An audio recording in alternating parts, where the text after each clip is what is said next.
Hey guys, welcome. We're going to do some radical review. It's going to be rad. I'm wearing a tie, I'm wearing a white shirt, I have my watch on, I got my ring on, I got my pen. It's just, we're ready. Let's do it. Let's review some radicals. We're going to start easy, we're going to get more difficult, and it's going to blow your mind.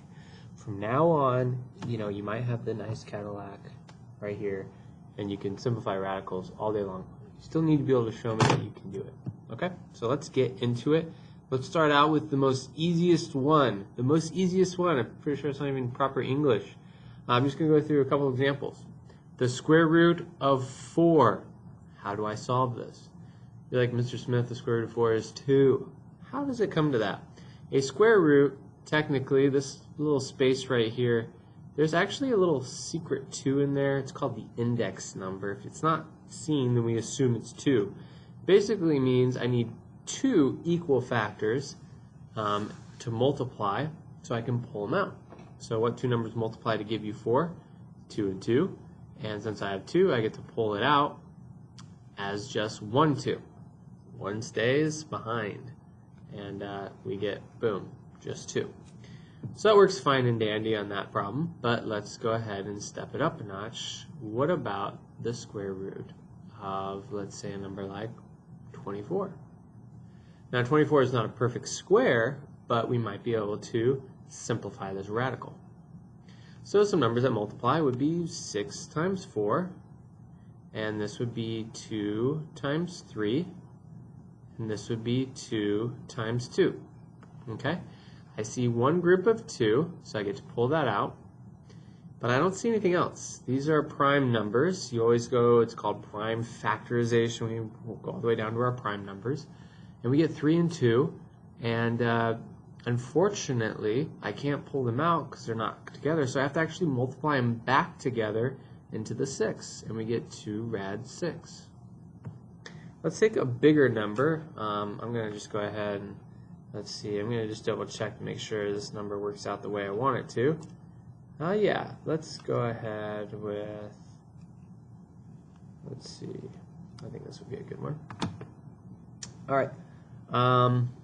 This one might be tough. So we'll see. We'll see. All right, let's take the square root of 116. Huh? Not bad. Okay.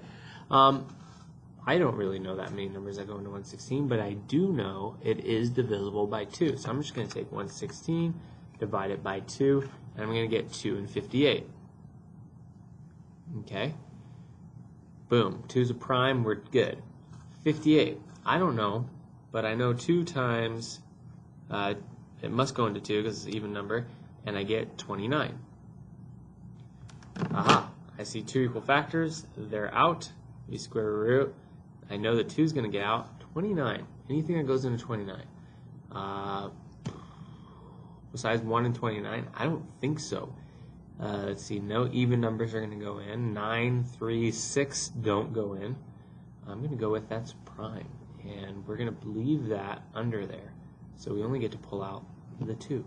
Okay, so this is how prime factorization works.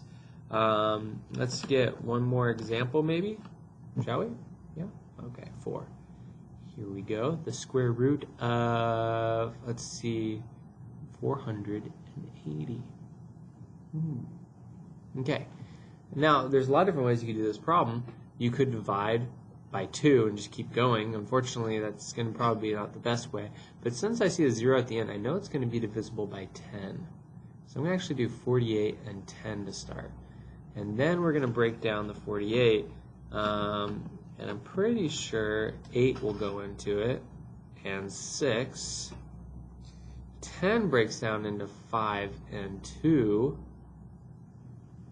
This breaks down into 4 and 2, and this breaks down into 3 and 2.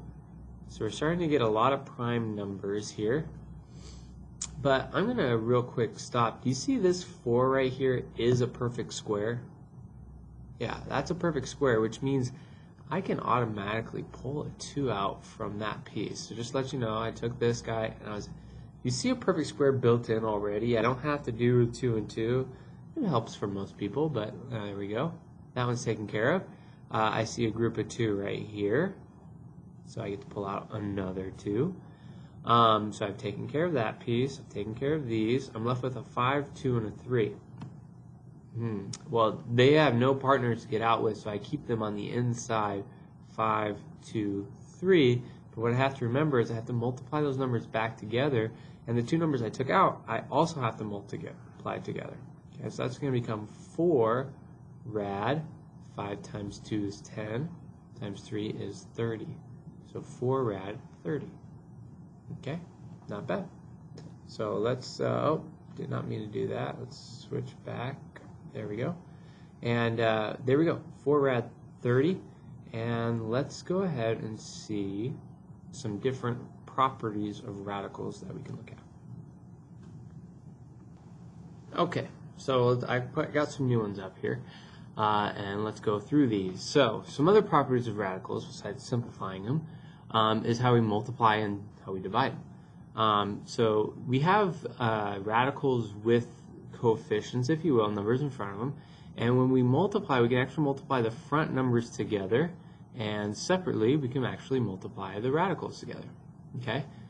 So 4 times 2 is pretty simple. That's going to give us 8.